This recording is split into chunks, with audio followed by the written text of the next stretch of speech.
What's up, guys? It's Hound. Got a VOD view we're gonna do today for a guy trying to get a 20 bomb, 4K badge. You know, they can be a little tough. There's a little bit of luck involved, but there's definitely some things that people can improve on to better their chances. So we're gonna check this out and see what we can find. The drop location definitely matters when it comes to trying to get a 20 kill badge. You want to drop somewhere hot. You want to drop somewhere you're gonna come out geared, ideally. If you end up having a big brawl, and somewhere you're gonna come out with at least minimally 5+ kills out of your first fight. Because if you don't have 5 kills by the time you rotate out of here, you're just gonna be trying to play catch up the whole time for a 20 kill badge, and you most likely won't get it.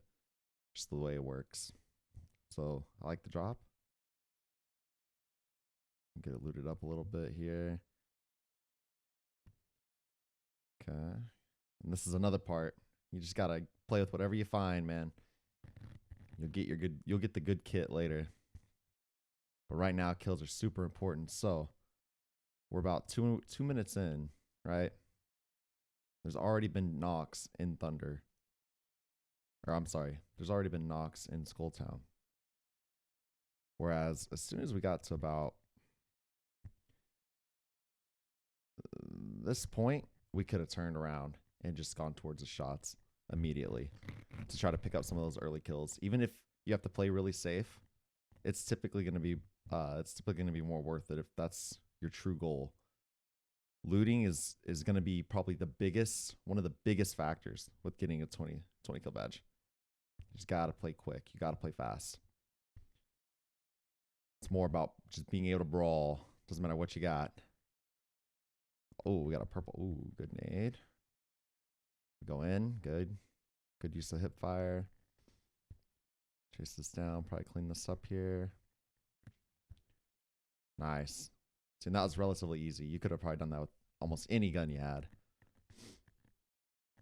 The cleanup.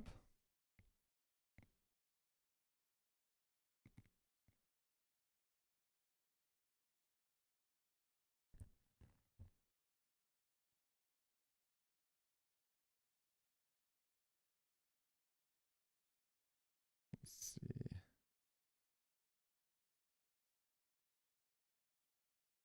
Okay. Had our first brawl. Came out ahead. So far, so good. We got R9 Wingman with mag. Skull Pierce. We got purple mag on R9. This is looking like a good game.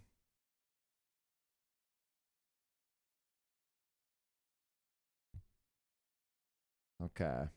And we have the fast heal. Oof. Looting pretty quick. It's not bad. I will say, though, from the time you're able to leave, what is this? 4:02? And the time that the fight was over. Okay, so at this point, you're healed. You got guns. Good guns. You got good armor. You're healed up. You got meds. You got ammo. You can leave. You don't really have to be here anymore. Granted, a lot of loot is always nice. That's not really necessary either, right? As long as you got the necessities. Now, you could have used more cells, bats. But the point is from the 3:33 that you were done until 4 minutes when you're actually leaving, that's almost 20 that's like 20 to 30 seconds right there that could have been used to rotate. And during that 20 to 30 seconds, you could have used grapple 2 to 3 times, and your zipline would have already been going on cooldown as well, gaining at least 20 to 30% in that same amount of time, right? So when you start compounding these things in your cooldowns actually getting used, the amount you can rotate and move during the entire game increases exponentially, right? So the more time you're spending looting, the less time you're using cooldowns. Means the less overall movement you're going to have in the whole game, and the less likeliness you're going to run into more people. So try to just keep that in mind. Just take the necessities. If you already have the necessities, screw looting. Just go. until you're at a point in the game where you know you can get the kills you want.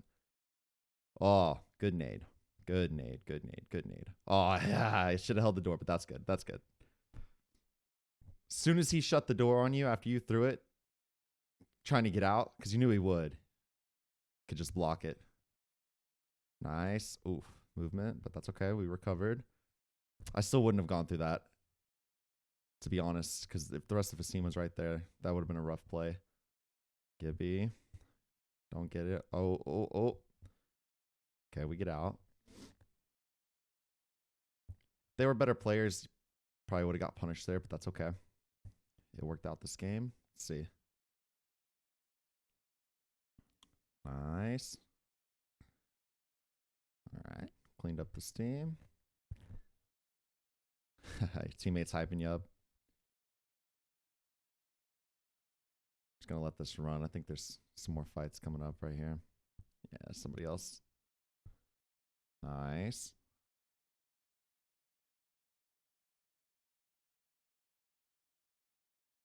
Very aggressive grapple, but it works. All right. Got the first knock.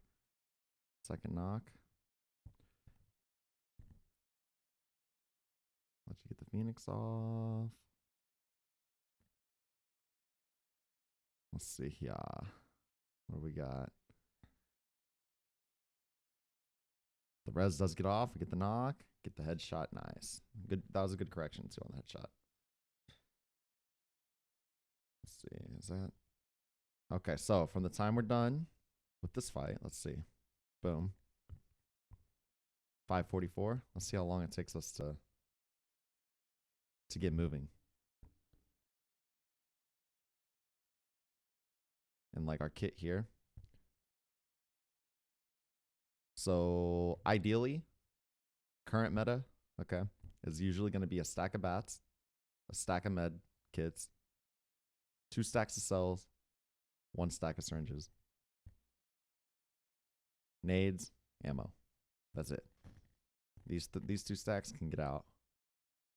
These 2 med kits can go. And if you kind of play like that and you limit yourself, looting will be way easier because you know you go into the game knowing what you want here. That way, when you're going through loot, you don't ever have to second think anything. It's just going to be complete second nature. Boom. I know what I need. Boom. I don't have 3 bats. I need to get a bat next fight. I need to get 2 more cells. And then you move on. And the amount of ammo and nades, it depends on the size of backpack you got. Typically, you're going to stick, if you have Wingman R9, which is the combo I like to run as well, I'll stick with one stack of heavy, 3 stacks of light, stack of nades. That's 5 slots. That leaves my other 5 slots for meds, 10 slots for a regular or a blue backpack. And I'll usually run like that. And then if I get a better backpack, I'll throw in maybe an extra stack of heavy.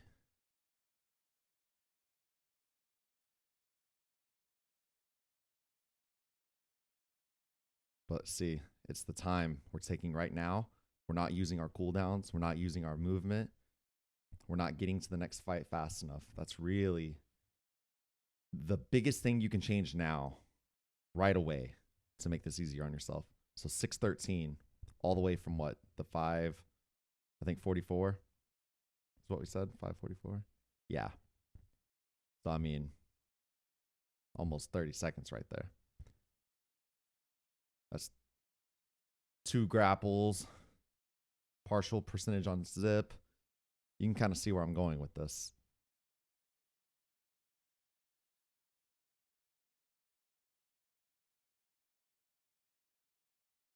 Good shot on the side, bat here. Nice. Good speed. Quick peek because he's going to push. Okay, we wide peeked and we got naded.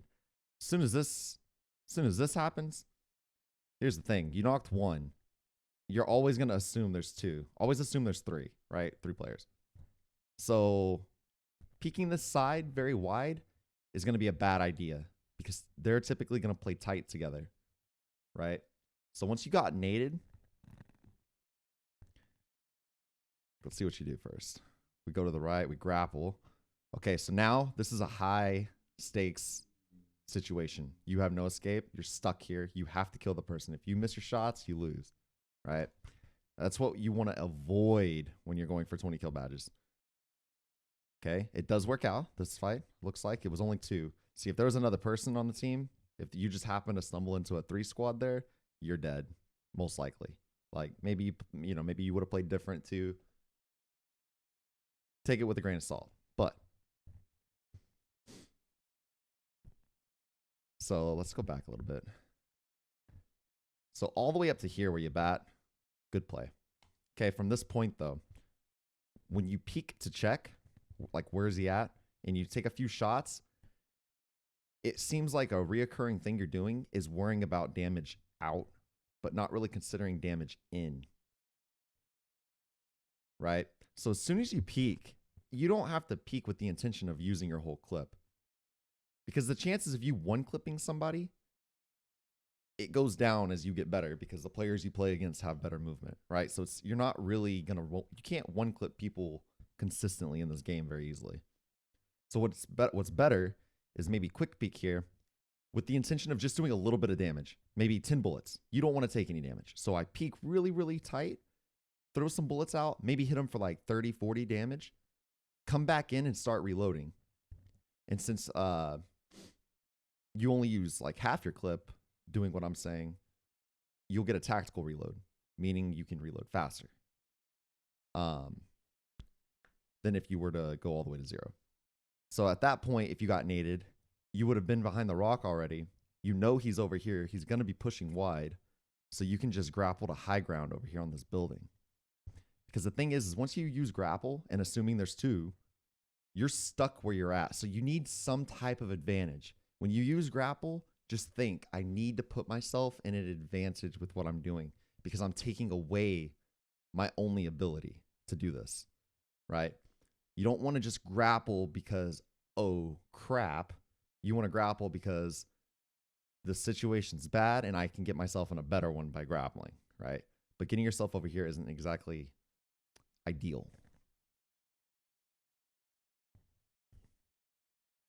Arm break. And then we know how this ends. We clean up.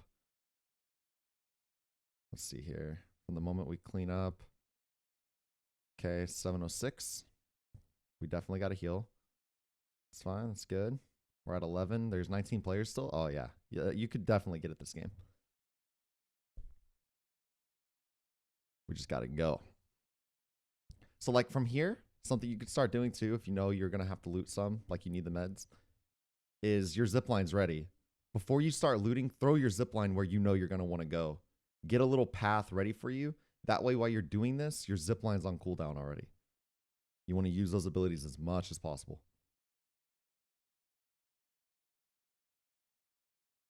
This is my kind of stuff. Oh, we got some people here. Nice. Good jump up top. Dolan.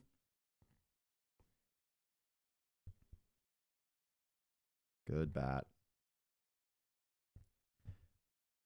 You're abusing your fast heal really well this game. It's good. A little messy, but it works. Uh-oh. Oh. Good player. You're dead there. 100%. So you end up in that situation. I know it's a panic mode. Whoops. Okay, but as soon as you're here, you bat. As soon as the knock, you just bat immediate and try to get on this side.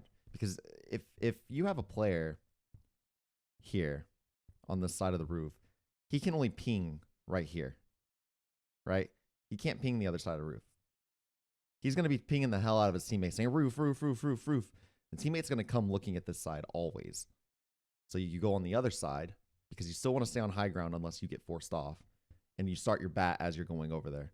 So literally, as of now, boom, bat. Start moving on the side of the roof. It has to be instant. Your bat takes 2 seconds. 1, 2. Oh, probably wouldn't have got it still, but that's okay. I would have just fell there. That way you could go and play a door. With fast heal, door is really, really, really good because they can't bust a door. in the same time. Same amount of time. It's good though. Okay, death zone. You have no options here. You have no movement here. This is a bad spot to be in. Especially with your health situation from the last fight. I know you're thirsting, which is fine, but as soon as you thirst here, you gotta get out. And honestly, I wouldn't go the way you went. I would have gone over here instead. That way you have something to peek from. Because if anyone drops right now around you, it's a straight duel. You're half HP basically, and it's just not ideal for you to do straight up duels like that, where movement's not really an option. Like right here, nervous as hell the whole time. Got a player. There we go. Good damage. Good knock. Good grapple. Getting back to high ground. Heal. Good. The res is happening. We drop for it. Nice. Good damage. Uh-oh. We got a heal here. Yep, we got opened up on by the second team. That grapple is going to cost you there. See, as soon as you lose line of sight and you have a fast heal, just heal. As soon as you have lose line of sight. So you know you're getting shot from the back. Could have hopped up the ramp and then just started it there instead. Or maybe gone back to the pill. It's fine though. We get it off. They're coming. And everything I'm saying, it's such small things, right? It's just small thought processes. You start realizing how much you really can abuse more than you're already abusing. And you just got to keep doing it. Abuse everything. Everything you can abuse. 1 second makes all the difference at what you're trying to do. Okay, we arc our back. Okay, I don't understand. Ooh. You edited the video. Oh, feels bad. Okay. Let's rewatch this part. This is definitely mistakes. Okay. We're healing. We know the team's coming. Boom, you see a player pushing you from under, right? So you know where one person is at this point. Most likely, their teammate is really, really close by as well. They already showed that they're going downstairs. So nading this door is a bad idea. Because if you nade this door, you can't play the door anymore. You have fast heal. You have a battery. You're the one that needs to abuse things like this, right? Maybe they do too, but that's fine. You want to try to play to your advantages at the moment. So this nade, it really cucks you. And then it actually ends up hitting you as well. But let's say you throw it, right? Maybe you think they're good players and they're gonna take this peak. Okay, we nade it. We nade under. You still have an indicator saying you're gonna get hit in the back, so you got to move this way as soon as you throw this first nade. Go. Okay, so when you peek the second time, Arc Star hits yourself. You end up getting another stick on somebody, and then this just gets scuffed, right? The movements, it's tough to recover from that. So Arc, start moving and arc where they're running to, because if they push through to you, they're gonna get hit by this one up here, and then you're gonna be able to use this this piece of wood as a jiggle peek against them, right? Meaning you can go, what the hell? You can go right here and just crouch up and down and head glitch them. Throw a couple shots, glitch down, reload. Open up, few shots, reload. Nade spam, whatever you got to do. Great spot to play from right here. And then on top of that, you have this door area behind you can play for your batteries. So boom, instead of re-peeking, you go this way. Arc the side. That way they have to push through. And then they would have taken a lot of damage there. And yeah. How close were we? 14 kills. It's not bad at all. That's not bad at all. You have the mechanics to get it. It's literally just cleaning up some of the fights. That way, when you do end up against 3, you know, always play with the mentality that you're going to fight 3 people. Put yourself in advantages. Don't just worry and focus on damage out. Remember, damage received is really what matters too. Fast heal really, really helped you with a big portion of that, because a lot of these fights, you end up losing your shields almost in every 1v1. But then the fast heal gets you recovered You fight the second person. Same story applies. And then you fight the third. But it's not always going to work that way. You're not always going to have fast heal. So you want to try to minimize damage taken. That way you can put out more in the right moments.